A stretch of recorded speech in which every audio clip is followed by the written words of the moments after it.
This interview is with one of the, I consider, one of the great booksellers in America. He may not consider himself that, but I think Jack Hanrahan is one of the great booksellers. And Jack, could you tell people how you got into the book business? I joined the Navy. I went to join the Marine Corps in 1950 and ended up in the Navy because somebody in our group of football players mouthed off to one of the Marines that we had to join something. And so we went down the hall, and they said, I was a quarterback, and they said, what are we going to do? And I said, I guess we're going to join something else. So we joined the Navy. And I admired those people in the Navy that had been to college. I hadn't. And soon began associating with people who had read books. And I had always read a little, but I just started to read some more and read a lot. And when I got out of the Navy in '54, I started haunting Bob Colvard's Old Settler Bookshop in Walpole, New Hampshire. New Hampshire, and all the other bookstores around. And then from that, I tried to sell some books occasionally with poor luck. And I think Joyce was curriculum coordinator at a school in somewhere in New Hampshire, south, near Haverhill. And I remember we put a bunch of our books together, and there was a Gestetner machine that sort of went around in a circle. Mimeograph. And we put out a list about 1960, I think. And we sold a book to the British Museum, which excited me. Yeah. And it was in Latin. It was written by a recusant priest, S.J., and it was in Latin, had medieval end papers. We got $35 for it. And I remember my mother, who was suspicious of such things, said, what if they read it and send it back?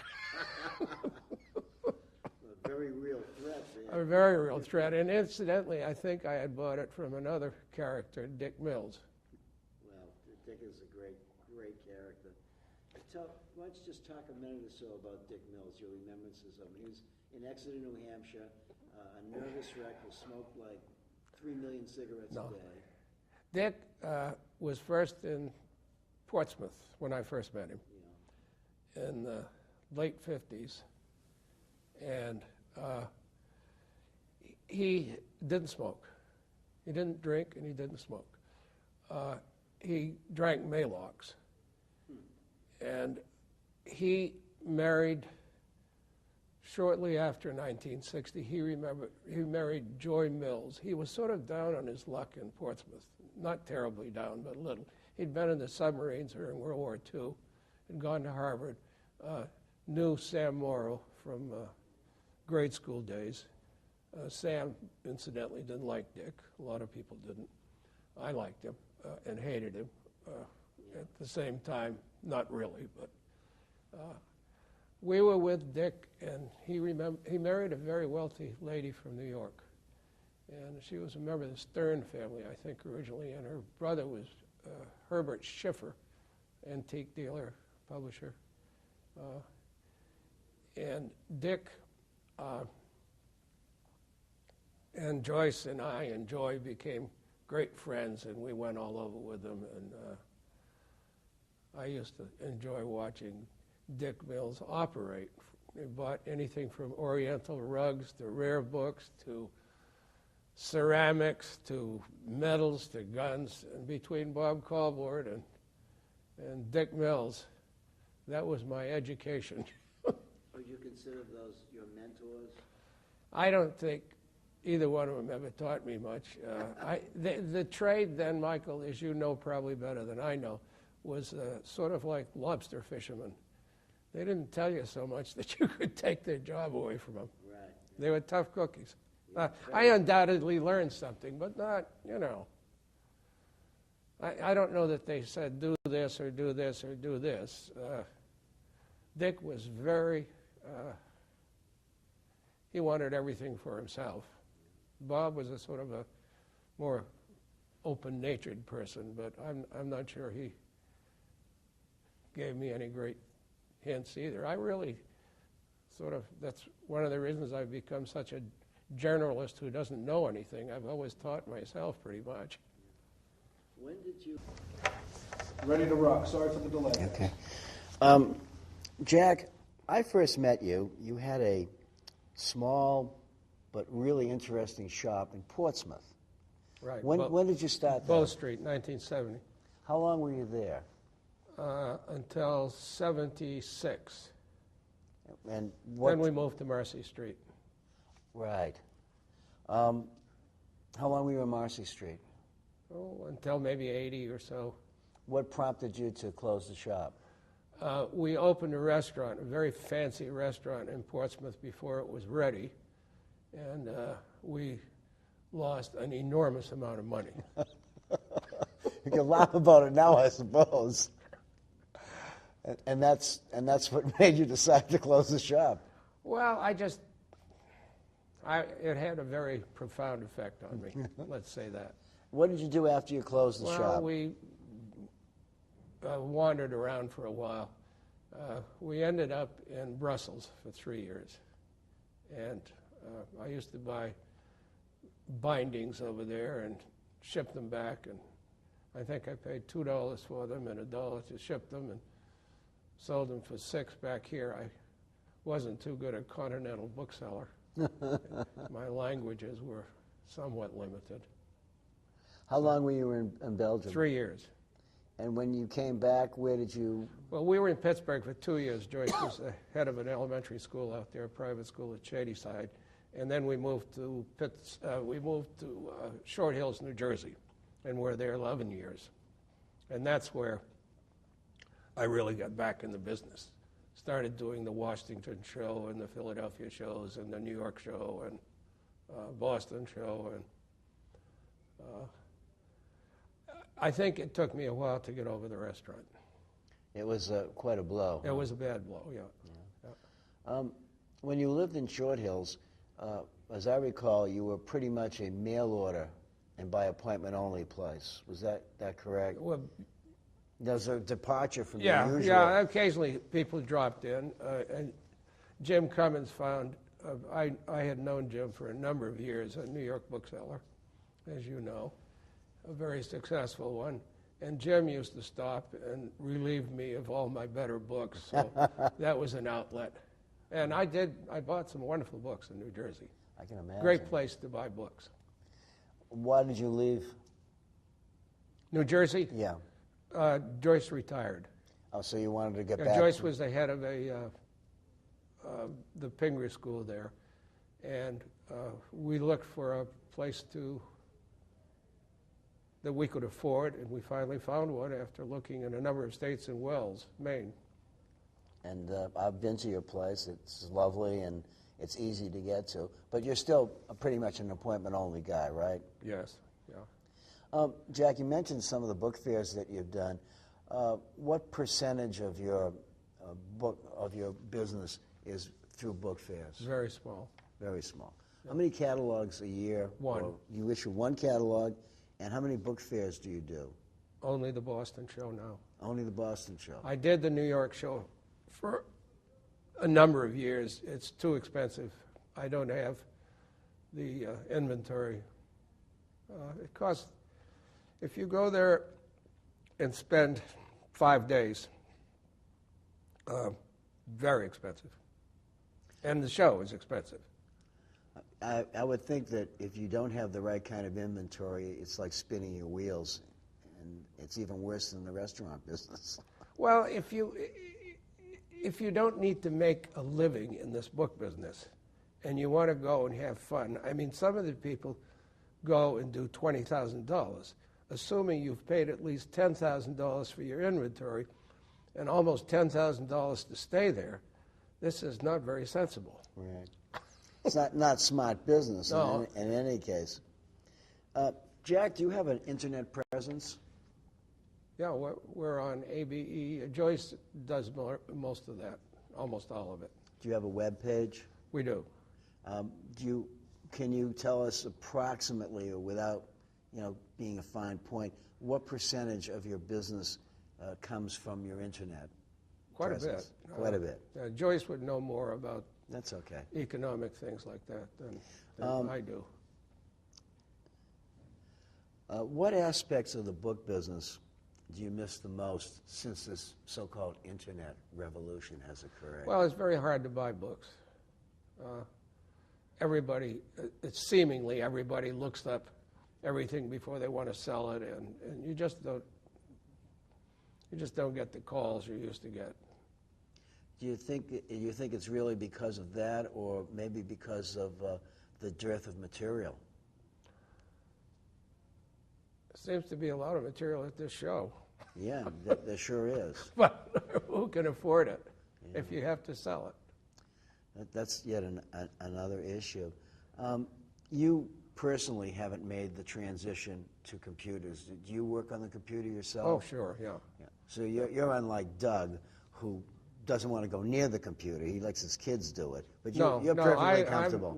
I'm very computer literate. We have 4 computers, and one of them we use strictly as a reference book. It's got all the American imprint inventory on it through 1800. We use AAS website constantly. We use the British Museum. We use Harvard. We use it a lot. We like to deal in strange, odd imprints, and we sold a book at the fair, for instance, that had three 18th century imprints, all unrecorded, not unrecorded, 2 copies, 1 copy, 3 copies, including a book that was engraved. Wow. That's what we like, and we like to do a lot of research. We're both research-oriented. We have a huge reference library, as you may Yes, as know. I know. And also, I have been told that you are a Milton scholar. Well, I taught Milton in college. What college? I worked on a PhD at Wisconsin and taught Milton while I was there.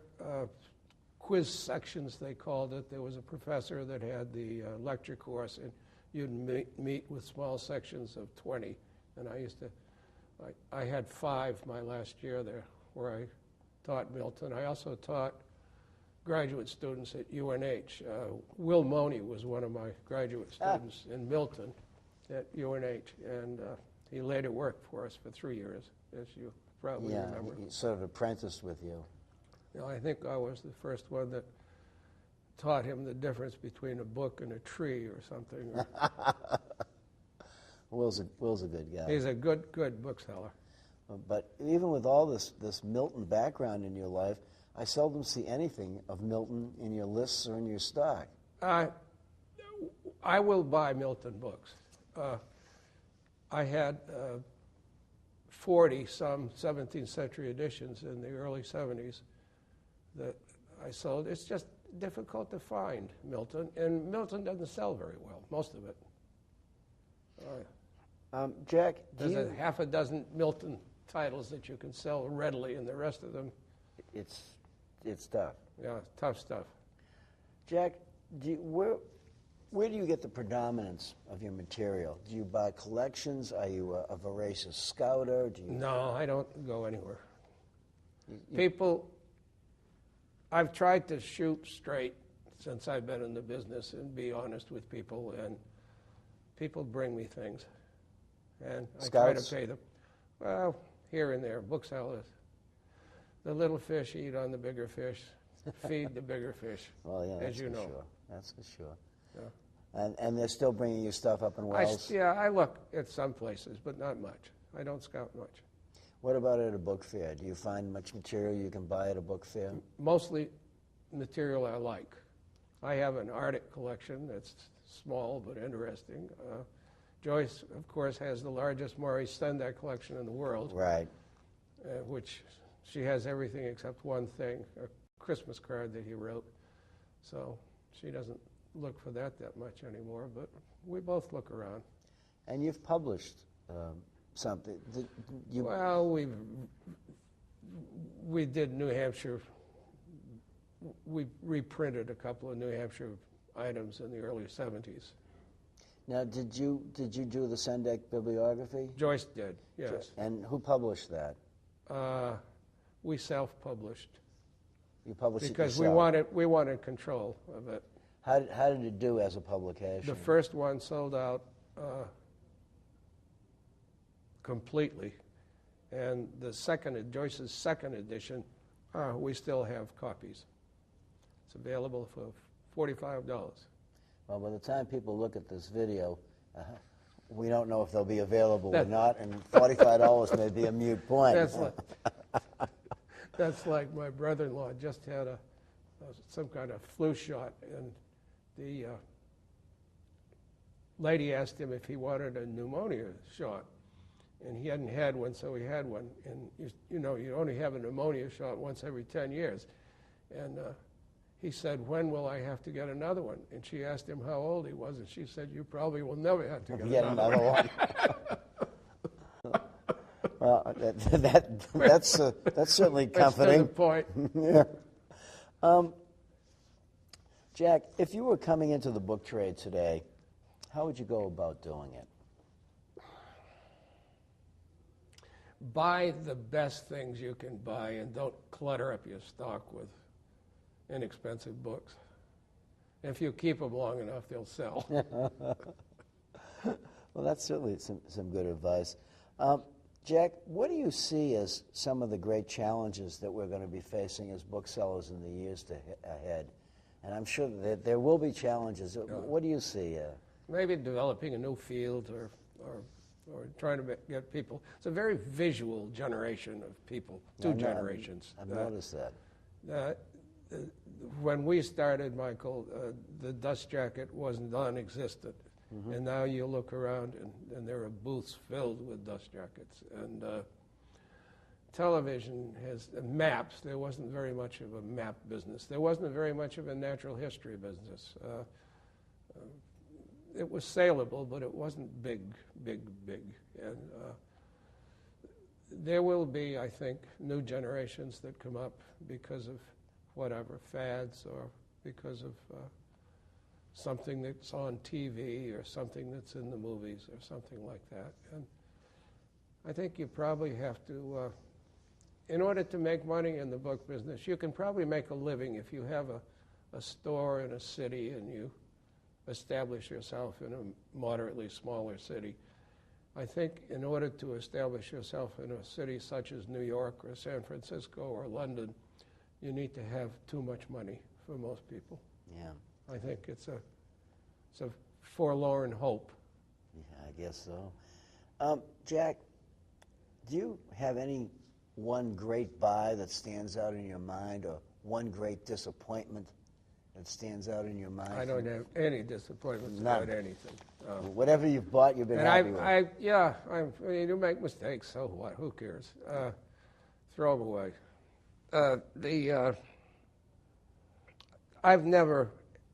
I've had some very nice books, but I've bought some very nice libraries, but I've never made some great. The proverbial word killing. Fine, no. You've done it the old-fashioned way. Hard well, work. you make so much a book and do your homework, and I had a job offer from Goodspeed in 1963, and Mike Walsh, as you know, one of the great booksellers, told me at lunch that time when he offered me a job, he said, "I've had a great life. It's a pleasant business. I think it may not last that long, but it's pleasant." Well, I think he holds the world's record for being an employee.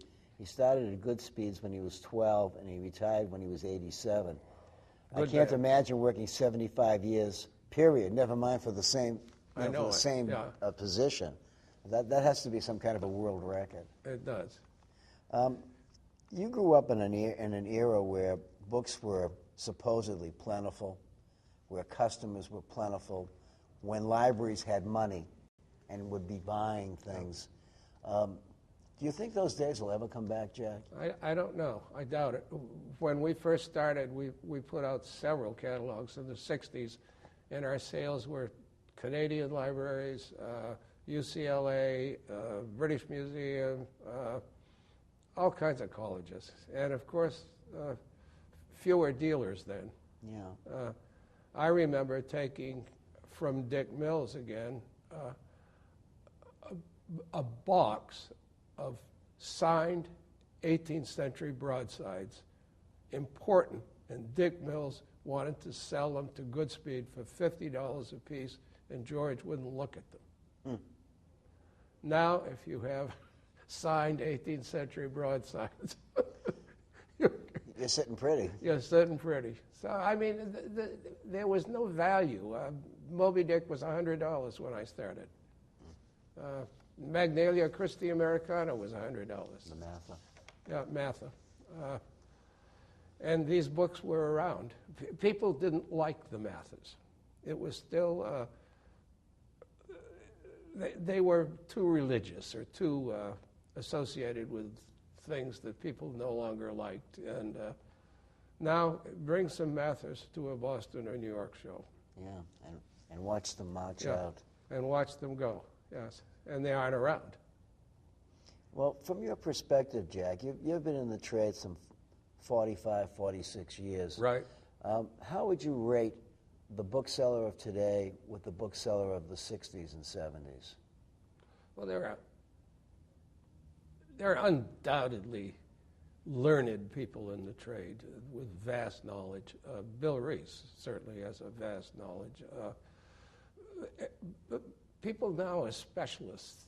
Some of the older people, I think, were more generalists. They buy almost anything that was really interesting, but they had the ability to find out things about it. Dick Mills and Bob Colvard or Bill Salek or Goodspeed was of course they had all these specialists in different departments, but they had vast fields of competence.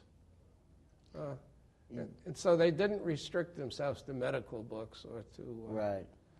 And I think with the scarcity of books, people have restricted themselves.